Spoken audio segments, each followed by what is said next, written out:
बजाओ में बात पूरे देश में ऑक्सीजन की कमी से मचे हाहाकार की। कोई सोच नहीं सकता था कि अस्पतालों में ऑक्सीजन का ऐसा संकट होगा कि लोगों की जान जाने लगेगी। पिछले कुछ दिनों में बड़े बड़े अस्पतालों में ऑक्सीजन की किल्लत की खबरें सामने आई और अब ये किल्लत जानलेवा साबित हो रही है। आज कई अस्पतालों में ऑक्सीजन की कमी के कारण लोगों ने दम तोड़ दिया। सवाल अब तक वही कि आखिर ऑक्सीजन का ये संकट लोगों की जान कब तक लेता रहेगा।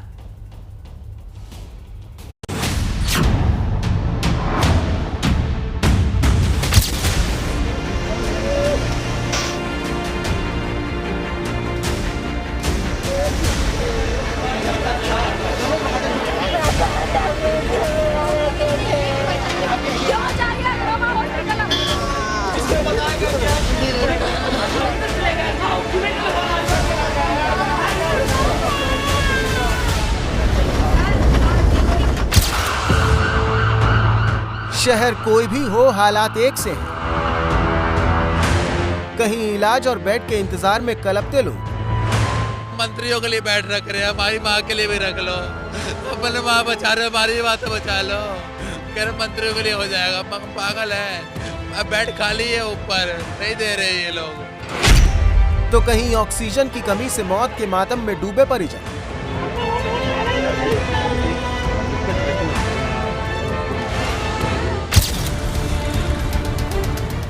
मुंबई से सटे ठाणे में आज 5 लोगों की मौत हो गई। वजह ऑक्सीजन की कमी बताई गई। ठाणे के वेदांत अस्पताल में कोरोना मरीजों का इलाज चल रहा है। आज सुबह इस अस्पताल में भर्ती 5 लोगों की मौत हो गई।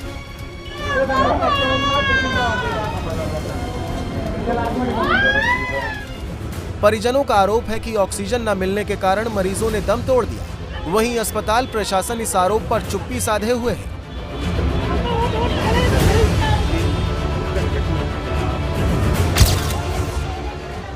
हरियाणा के हिसार के एक निजी अस्पताल में भी ऑक्सीजन की कमी मरीजों की जान पर भारी पड़ गई।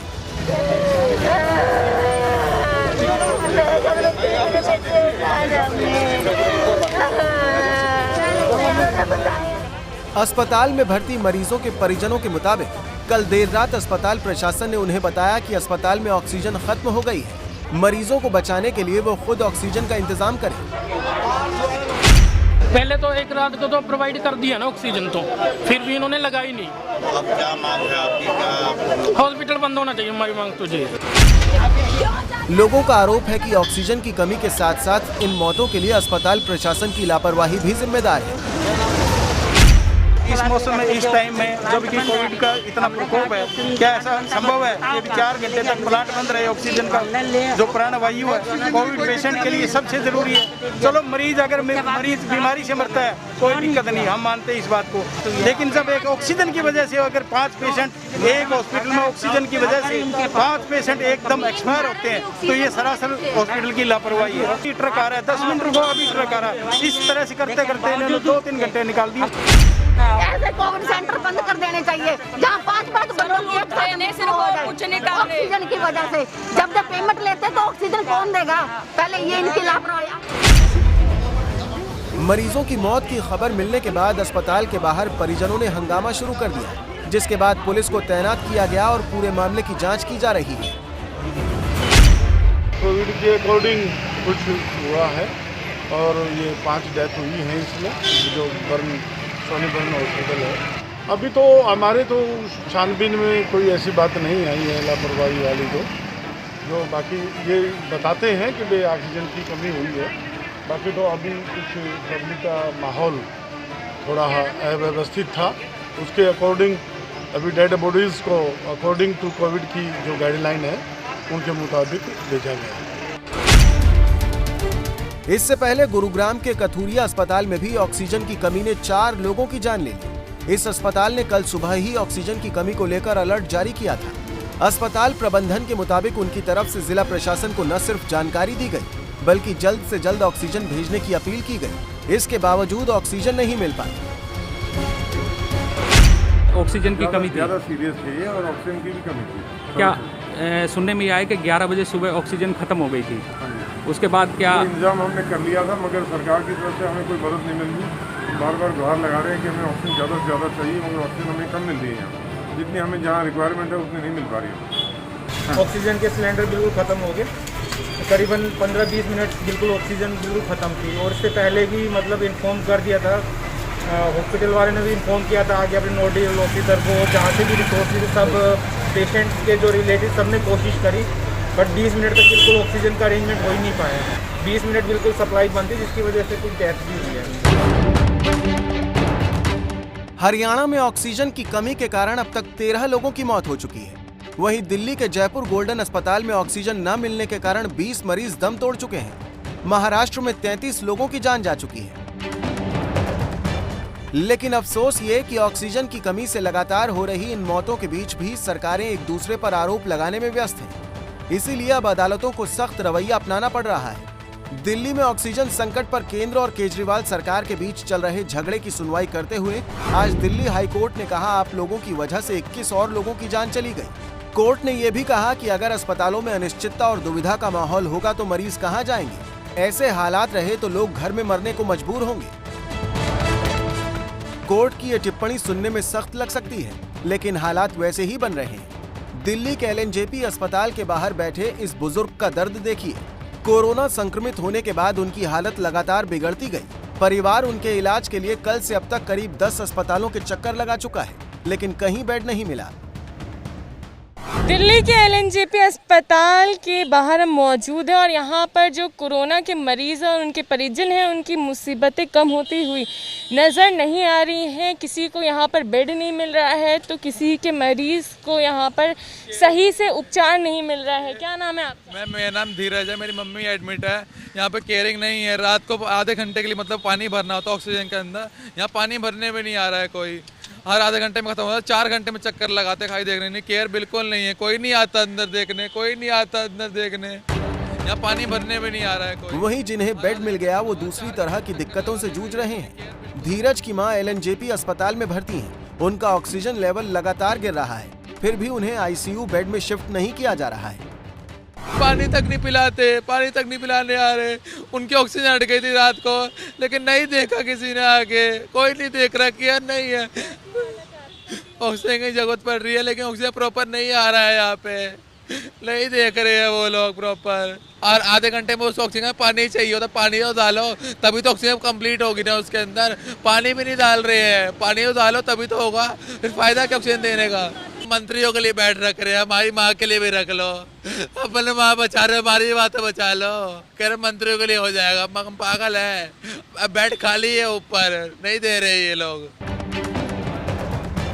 धीरज के मुताबिक अस्पताल की तरफ से उन्हें ये तक कह दिया गया कि बिना किसी अप्रोच के बेड मिलना मुश्किल है। ICU बेड अवेलेबल है, कह रहे अप्रोच लगवाओ। अप्रोच किससे लगवाए हम लोग, किससे लगवाए अप्रोच? कोई पापा बंदा कह रहा है अप्रोच से हो जाएगा। हम कहाँ से लगवाए अप्रोच? मम्मी कैसे करवाए हम मम्मी को? ठीक कैसे करवाए? कैसे कह रहे मंत्रियों के लिए है बेड अंदर। मंत्री की मम्मी बेड एडमिट होगी क्या? हम पागल है, हम मर जाए यहाँ पे, हम मर जाए। डॉक्टर से लिखवा के लाऊंगा। अपनी मां के इलाज के लिए तड़पते इस बेटे की चीख कौन सुनेगा? चाहे दिल्ली सरकार हो या केंद्र सरकार, अगर पहले से तैयारी की गई होती तो आज लोगों को इस तरह तड़पना नहीं पड़ता। एक तरफ देश के तमाम अस्पतालों में बेड और ऑक्सीजन की भारी किल्लत है, वहीं कुछ अस्पतालों में लापरवाही का ये आलम है कि वेंटिलेटर धूल खा रहे हैं, क्योंकि वहां उन्हें चलाने वाला कोई है ही नहीं। ये रिपोर्ट देखिए और लोगों की जान पर भारी इस लापरवाही के खिलाफ घंटी बजाइए।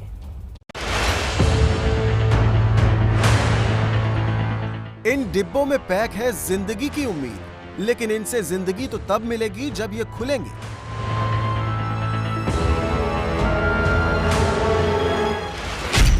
ये राजस्थान के कोटपुतली का BDM हॉस्पिटल है।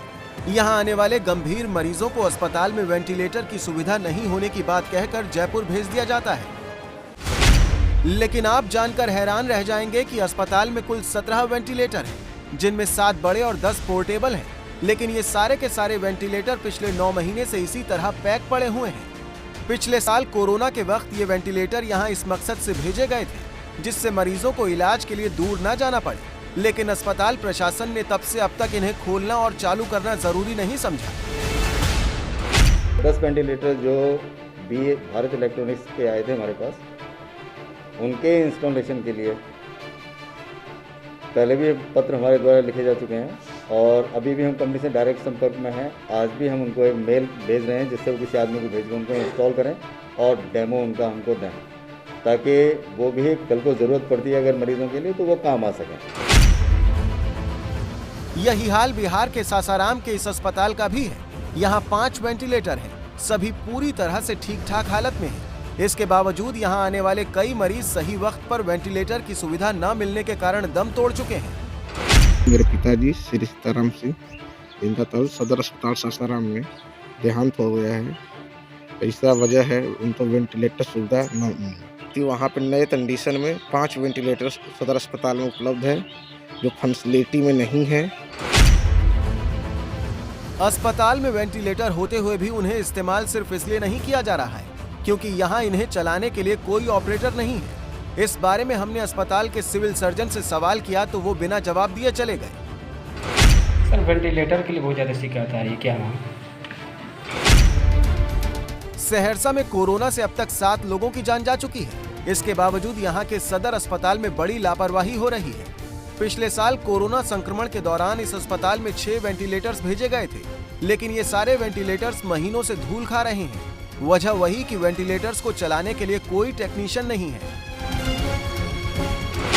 पिछले साल ही कोरोना महामारी में 7-7 6-6 वेंटिलेटर खरीदा गया जो आज तक चालू नहीं हुआ है। आईसीयू तो खुद बंद पड़ा रहता है। अगर ये चालू रहता तो हमको लगता है कोसी के पीएमसीएच में गरीब गुरबा को बहुत ज़्यादा मदद मिलता और उसे प्राइवेट नर्सिंग होम का शिकार नहीं होना पड़ता। इस कोरोना महामारी में आईसीयू तो आईसीयू वेंटिलेटर जो आया आज तक टेक्नीशियन नहीं आया।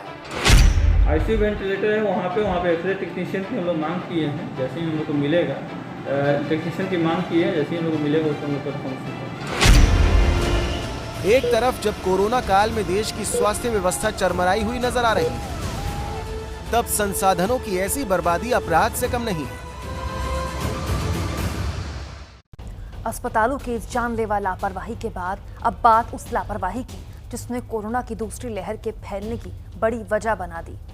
अब जब देश में हर दिन 3 लाख से ज्यादा कोरोना के नए केसेस आ रहे हैं, तब भी कुछ लोग कोरोना की गाइडलाइंस की धज्जियां उड़ाने से बाजी नहीं आ रहे।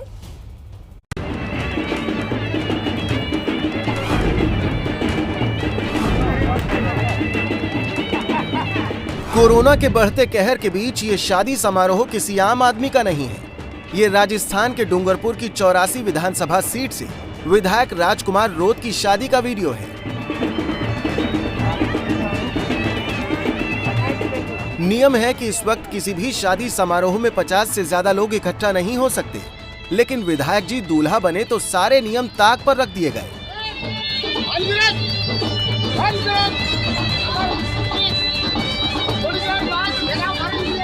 इस समारोह में कोरोना की सभी गाइडलाइन की जमकर धज्जियां उड़ाई गई। विधायक राजकुमार रोत बड़ी संख्या में बारात लेकर पहुंचे और ज्यादातर बारातियों के चेहरे पर मास्क नहीं था। बारात पहुंचते ही दूल्हा बने विधायक खुद भी घोड़ी पर चढ़ गए।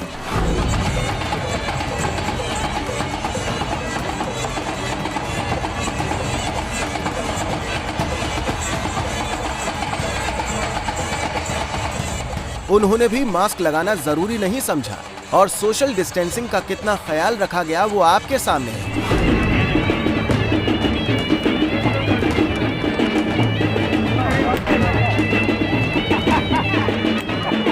बैंड बाजे से लेकर ढोल मंजीरे तक सबका इंतजाम था। शादी की सारी परंपराओं का ध्यान रखा गया, लेकिन कोरोना के फैलने की फिक्र न विधायक को थी, न यहाँ मौजूद सैकड़ों लोगों की भीड़ को। बड़े से पंडाल के नीचे ये पूरा आयोजन बिना रोक टोक के चलता रहा और जो प्रशासन आम लोगों पर सख्ती करता नजर आ रहा है, वो इतने बड़े आयोजन पर आंख बंद करके बैठा रहा।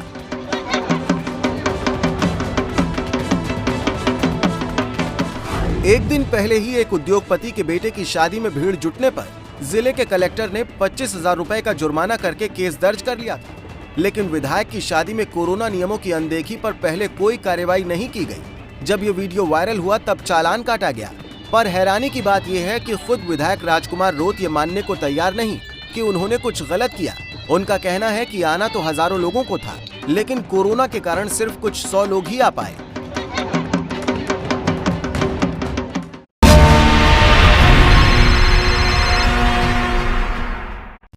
वैसे इन तमाम खबरों के बीच एक जानकारी और भी है। कोरोना से लोग संक्रमित तो हो ही रहे हैं, लेकिन 100 में से करीब 99 लोग ठीक भी हो रहे हैं। इसीलिए कोरोना से डरिए मत, कोरोना से लड़िए। उन्हें सुनिए जिन्होंने कोरोना को हराया है।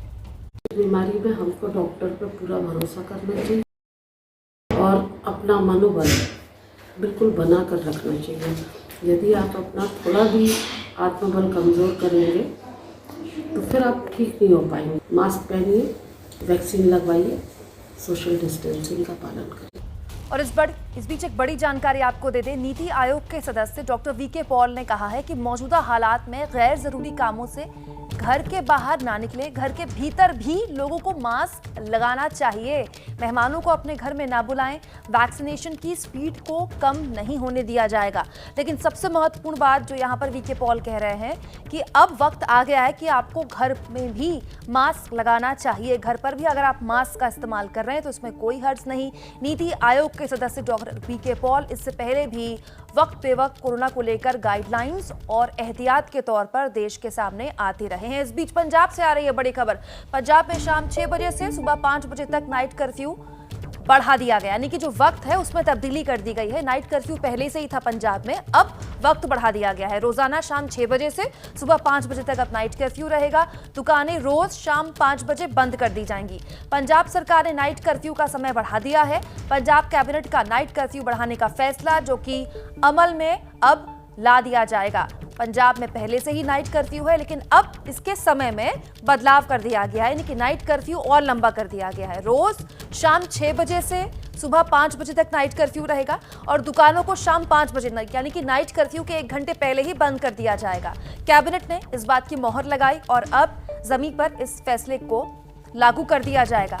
अब शाम 6 बजे से सुबह 5 बजे तक नाइट कर्फ्यू पूरे पंजाब में।